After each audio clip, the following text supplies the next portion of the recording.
Parlons maintenant de l'évolution du contenu de la formation au fil du temps.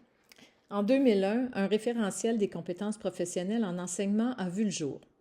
Intitulé La formation à l'enseignement, les orientations, les compétences professionnelles, il avait pour objectif de baliser les attentes envers les futurs enseignantes et enseignants en précisant le niveau de maîtrise attendu pour chaque compétence au terme de la formation. Ce référentiel, mettant l'accent sur la professionnalisation de l'enseignement, plaçait le maître cultivé au cœur de ses orientations. Ce référentiel a fait apparaître de nouveaux besoins de formation, tant chez les stagiaires que les enseignantes et enseignants qui les recevaient dans leur classe.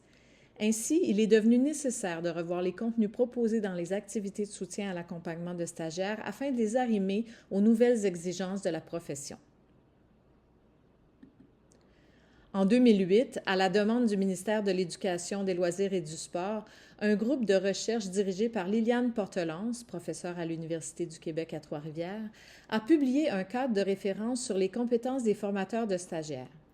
Pour la première fois, on se penchait sur les compétences attendues des enseignants associés et des superviseurs universitaires afin d'harmoniser les pratiques d'encadrement des stagiaires à l'échelle du Québec.